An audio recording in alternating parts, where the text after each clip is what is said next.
प्रधान होता है।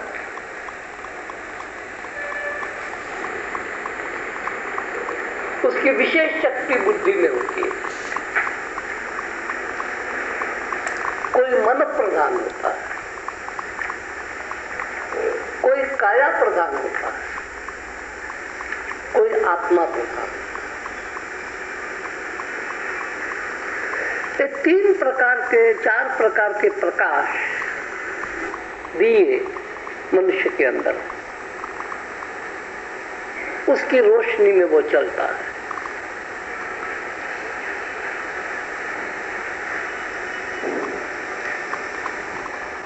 बहुत से लोग बहुत अच्छे भाषण देते हैं, बहुत अच्छे विचार देते हैं, बहुत अच्छे लेख लिखते हैं,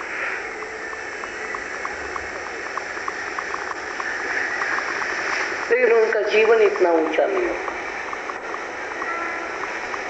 जगत चकित रह जाता है, मोहित हो जाता है, वाह वाह करता है,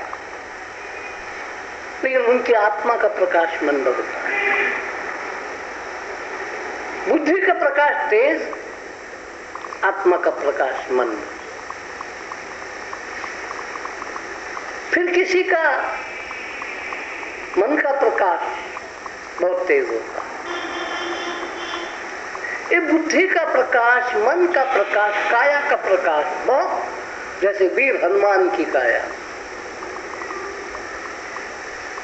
वज्र जैसी।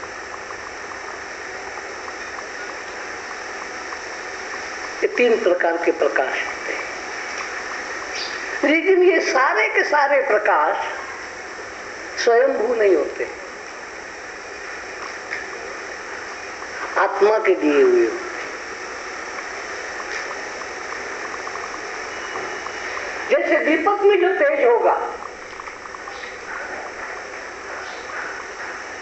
वो सूर्य का उधार तेज है। अग्नि में भी जो तेज होगा वो सूर्य का उधार तेज है। एक होता है उधार प्रकाश और एक होता है स्वयं प्रकाश। इसके आत्मा को स्वयं प्रकाश कहते हैं। तो स्वयं प्रकाशी जो आत्माएं होती है तकरीबन जगत में मशहूर नहीं।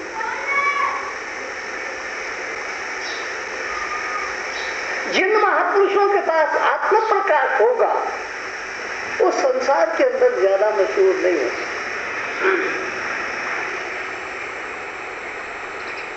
मशहूर होते वो लोग जो बुद्धि प्रकाश, मन प्रकाश और काया प्रकाश।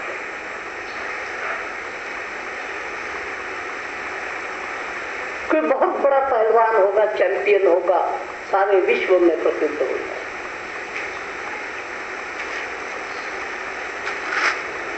इस प्रकार से कई प्रकार के प्रकाश होते हैं। और कुछ ऐसे अदृश्य संत होते हैं, महापुरुष होते हैं,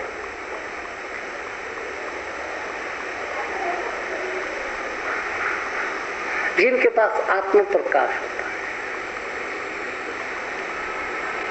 और आत्म प्रकाश के लिए सबसे बड़ी कीमती बात अगर कोई है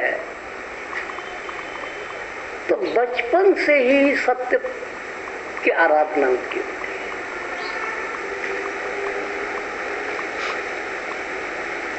कुछ पिछले संस्कार के कारण जन्मते ही, जैसे कहते हैं ना, पुत्र के पैर पालने में दिखाई देते हैं लक्षण, ऐसे उनके बचपन में ही लक्षण दिखाई देते हैं।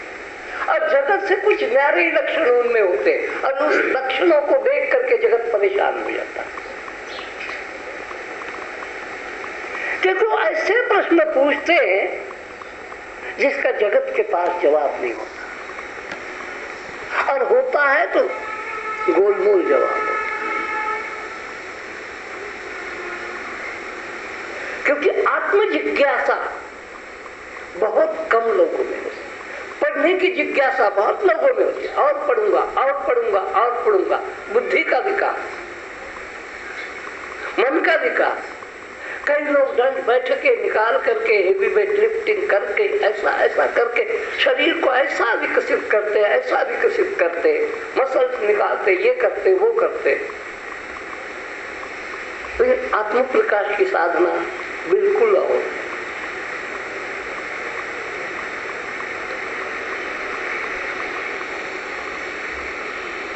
क्या होता है अगर मान लो आपका 3 साल का बच्चा है, पोता है, पोती है, दोता है, दोती है,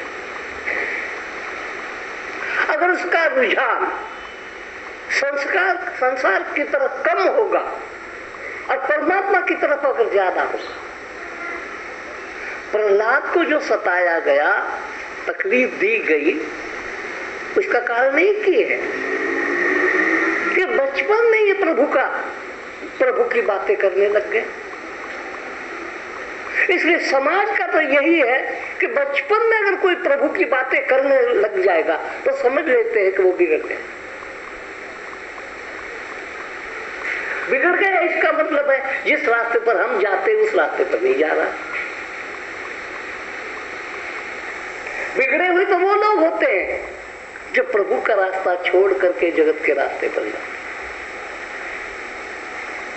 लेकिन बिगड़े हुए लोगों की जब मेजॉरिटी होगी तो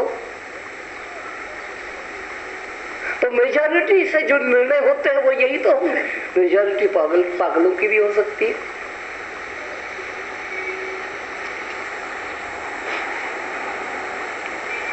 मेंटल हॉस्पिटल में मेजॉरिटी किसकी होगी? समझदारों की कि पागलों की? तो संसार में आमतौर पर मेजॉरिटी पागलों की,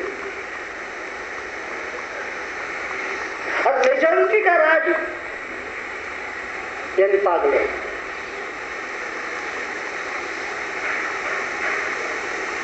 समझदार बहुत थोड़े होते हैं। समझदार सदा ही माइनॉरिटी में होते हैं। परमात्मा से बढ़कर कोई समझदार नहीं है, इसलिए वो सबसे माइनॉरिटी में है, अकेला ही। क्योंकि उससे बड़ा समझदार कोई नहीं। क्योंकि माया कितने भी जाल रचे, कितने भी नखरे करे, कितने भी लालच दे दे, परमात्मा कभी नहीं फंसता है। इसका मतलब न फंसने वाला माइनॉरिटी में, फंसने वाले मेजॉरिटी। अभी भजन गाया गया, सांप को सापड़ी, फलाने को फलाना जोड़ा देते। परमात्मा ने पहले मनुष्य को अकेला बनाया था।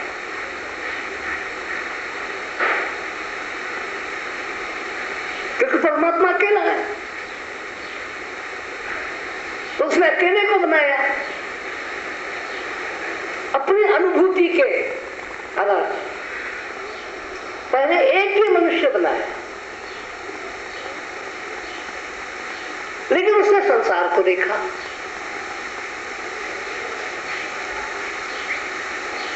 जो मनुष्य जंजाल में फंसा है वो कैसे? क्योंकि मनुष्य का जन्म केवल परमात्मा को याद रखने के लिए है। फिर जब संसार में उसको भेजा तो उसमें वो अपने में कमी महसूस करने लग गया। उसने मोर को देखा, उसकी मोरनी भी है। शेर को देखा, शेरनी भी है। बिल्ले को देखा, बिल्ली भी है। कुत्ते को देखा, कुतिया भी है। और फिर उसके दिल में जो परम हितकारी परमेश्वर ने उसको अकेला बनाया था, उसके दिल में परमात्मा के प्रति भाव बदल गए। मेरे साथ अन्याय हुआ है, सब तो मौज कर रहे हैं, और सबके लिए मौज के लिए जोड़े बना दिए, और मैं रह गया। जो हितकर था, ये सब कुछ संसार की जो भी सामग्री है वो प्रिय कर है, हितकर नहीं है।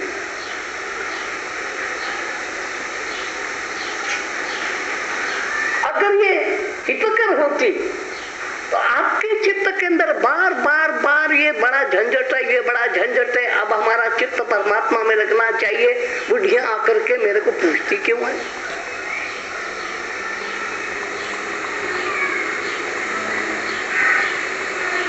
वृद्ध आदमी क्यों पछताते रहते? तो बहुत किया जी, तो ये परमात्मा के साथ जोड़ नहीं हुआ। पूजा करने बैठती हूँ, चित्त नहीं लगता, ध्यान करने बैठती हूँ, चित्त नहीं लगता। क्यों? वाय? क्यों नहीं लगता? लगना चाहिए, क्योंकि ये मनुष्य ने मांगा था झमेला। और उसको कहा, इसका मतलब मेरी कृति में तूने नुक्स निकाला, मैंने सबके जोड़े बना दिए थे, क्योंकि उनको माया के चक्कर में फंसा रहना पड़ेगा। क्योंकि वो अबोध दशा में, मनुष्य को छोड़ करके सारी योनियां अबोध दशा में। अब तेरी बोध दशा नित्य रहे, मेरी तरह तू रहे, इसलिए मैंने तेरे को अकेला बनाया था। लेकिन माया के जादू में, क्योंकि संसार में तेरे को मैंने भेजा, अब संसार में तो माया का राज चलता है।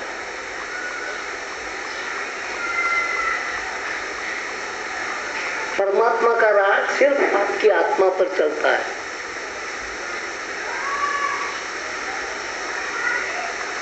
बुद्धि पर माया का राज चलता है, मन पर माया का राज चलता है, इंद्रियों पर माया का राज चलता है।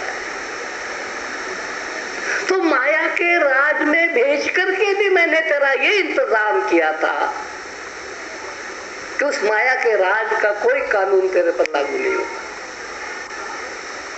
इतना तो स्वतंत्र, इतना तो आजाद रहेगा कि उसका कोई कानून लागू नहीं होगा तेरे को, तू न्यारा ही होगा।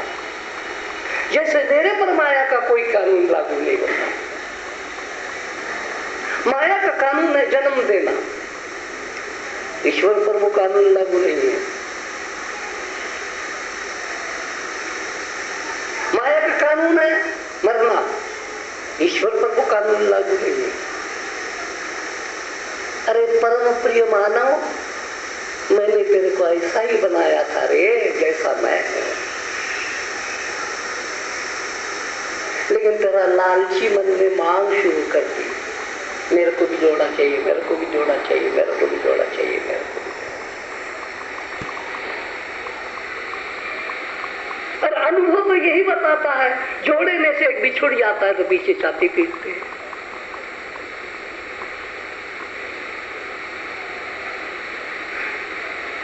इसका मतलब है जोड़ा टिकने वाली चीज नहीं है। इसे ईश्वर का कोई जोड़ा नहीं।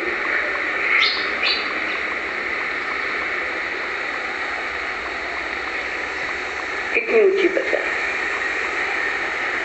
हे मनुष्य, भूल भुलक्कड़ में फंसे हुए इंसान, एक दिन तेरे को ये बोध हो जाएगा कि जोड़े के मोह में फंसा हुआ तू एक दिन मेरे से फिर यही मांग करेगा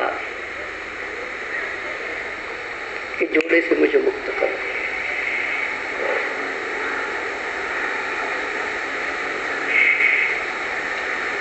और ये मुक्ति की मांग जब आप पर थप्पड़े लगती है, बूढ़े हो जाते हो, तब आती है। कोई संस्कारी प्राणी होता है, इसको बोध ये बचपन से शुरू हो जाता है, लेकिन उसकी यात्रा जगत के जैसी नहीं, कुछ और प्रकार की यात्रा होती है। उसके प्रश्न भी और होंगे, क्वेश्चन और होंगे, और माँ बाप घबराहट में पड़ जाएंगे। अब कोशिश करेंगे कि ऐसे ऐसे प्रश्न पूछ रहा है, कि मेरा ब्याह कब हो गया, ऐसा नहीं पूछ रहा। जगत से न्यारा लगता है कुछ मामला।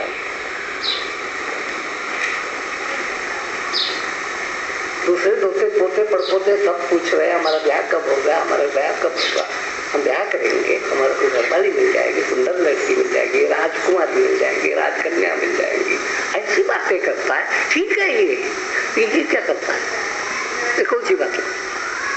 जचेगा नहीं आपको। आपके खानदान में अगर ऐसा कोई क्वेश्चन पहले वाले पहले पैदा हो जाएगा, आपको जचेगा नहीं और आप ही उसके विरोध में खड़े हो जाओ। जचेगा नहीं आपको। आपके खानदान में अगर ऐसा कोई क्वेश्चन पहले वाले पहले पैदा हो जाएगा, आपको जचेगा नहीं और आप ही उसके विरोध में खड़े हो जाओ। पैदा हुआ नहीं है, जैसे आप हो वैसा ही वो पैदा हुआ है, इसलिए एडजस्टमेंट हो गई है। लेकिन ऐसा पैदा हो जाएगा तो पहले शत्रु माँ बाप होंगे। ईश्वर में लीन रहने वाले आदमी को पहले शत्रु घर होता है। घर से ही विरोध शुरू हो जाता है। तो खाएगा क्या फिर? डंगर चराएगा, पशु चराएगा, करेगा क्या? गुजारा कैसे करेगा? अब उसको परमात्मा पर पूरा विश्वास, मेरे गुजारे की चिंता मैं नहीं करता। ऐसी उसकी स्थिति। मेरे अपने बचपन की बात मेरे को याद है। दुनिया की दृष्टि से यानी मेरे परिवार की दृष्टि से मैं सबसे उपद्रवी बच्चा।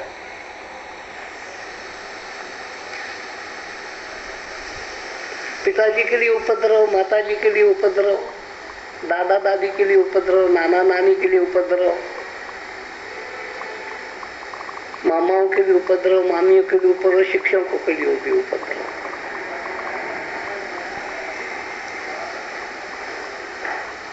क्योंकि मैं क्वेश्चन बहुत पूछता था।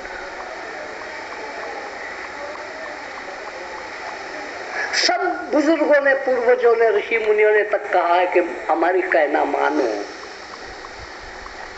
और मैं इसके साथ सहमत नहीं था। जानना जो चाहता है वो मानने को तैयार नहीं होगा, और जब मान जाओगे तो जानना रह जाएगा। मानने की यात्रा में आपको कुछ नहीं करना पड़ता। जानने की यात्रा नेकी की कमाई है, मानने की यात्रा हराम की कमाई। किसी लखपति के घर, आप करोड़पति के घर एक्सीडेंटली पैदा हो गए, कमाई बाप दादा की है, आप एक्सीडेंटली वहां पैदा हो गए, आप हो गए करोड़पति। लेकिन उस करोड़पति बनने के लिए आपने क्या किया? सिर्फ इतना ही कि एक्सीडेंट हो गया और करोड़पति के घर जन्मे। एक्सीडेंट हो गया, ब्राह्मण के घर में जन्मे। ब्राह्मण बनने के लिए आपने क्या किया? ब्रह्म की साधना की। हमारे जैसा पूछेगा कैसे ब्राह्मण हो गया, तो क्या हम ब्राह्मण के यहां जन्मे हैं? तत्वज्ञानी पुरुष इस बात को नहीं मानता। ब्राह्मण के यहां जन्मे हो, एक्सीडेंट है। तुमने ब्रह्म के लिए क्या किया? तो तकरीबन लोगों के पास हराम की कमाई है। ईश्वर की साधना में भी अब ये अपनी कमाई करना चाहिए। तो प्रश्न पूछता और ऐसे क्वेश्चन की चिड़ जाए।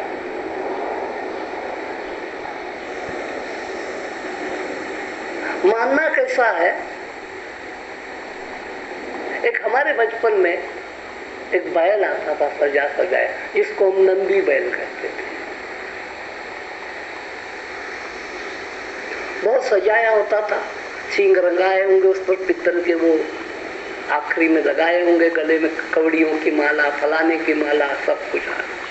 और इन्होंने भीख मांगने का उनका धंधा था। वो बैल लेकर के घूमते थे।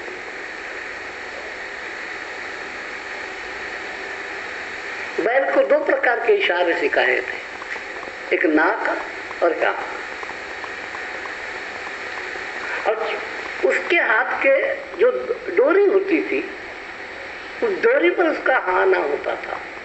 उसने अमुक प्रकार से डोरी खींची, फिर ऐसा करेगा, और अमुक प्रकार से डोरी खींची तो ऐसा करेगा। बिजनेस मैन चालाक। किसी के दरवाजे पर जाकर के बैर के साथ खड़ा हो, माँ जी तुम तो बड़ी बात है, तेरे बाप के बराबरी कोई नहीं है संसार में।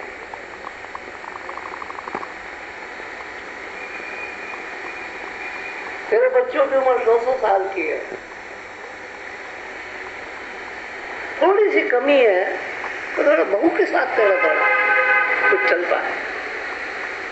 अब हर एक को पता है सास का बहू का थोड़ा खटपट चलती है।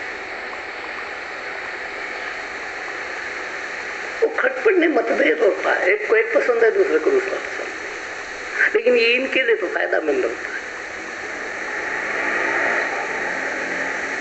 फिर वो बुढ़िया आकर के हाथ जोड़ती है, थाली में चावल लाई, पैसे लाई, ये लाई। महाराज हाँ आपने बहुत जान लिया, तो ये संकट मिटेगा, बहू की बुद्धि ठीक हो जाएगी ना, कैसा मैं कहती हूँ ऐसा करेगी मैं। तो कहते हमने क्या कहना, भोलेनाथ ने कहना, आपको बताना। क्यों भोलेनाथ? ये सास बहू की जो अनबन है, अब वो देखता है कि थाली में क्या क्या रखा, कितना रखा। अगर थाली में कम लग गया तो उसने अमुक प्रकार की डोरी हिला ली, उसने कहा नहीं।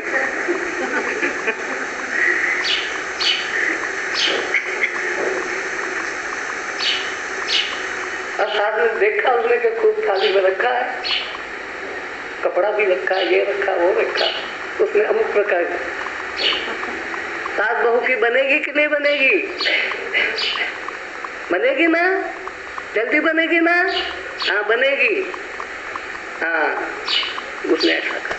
नंदी बैल, यानी उसका अपना तो कोई थिंकिंग नहीं ना, न उसको सास बहू के शब्द का भी पता है कि क्या बकवास कर रहा है। वो तो आदमी को पता लगता है इन शब्दों का कि सास का और बहू का, बैल को थोड़े पता लगता है कि उसने सास का उसने बहू का। पशु योनि है। अगर पशु योनियों को व्याख्यान समझ में आते तो मेरे यहाँ नहीं आते 5-10 बैल, आदमी आते, बैल कोई आता ही नहीं, को समझते ही नहीं है।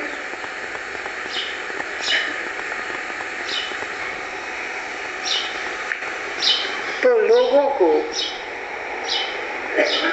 चाहे कोई भी बड़ा आदमी हो, धार्मिक हो, ये हो वो, उसको अपनी रस्सी का जैसे इशारा होगा वैसे हाँ ना कहने वाले।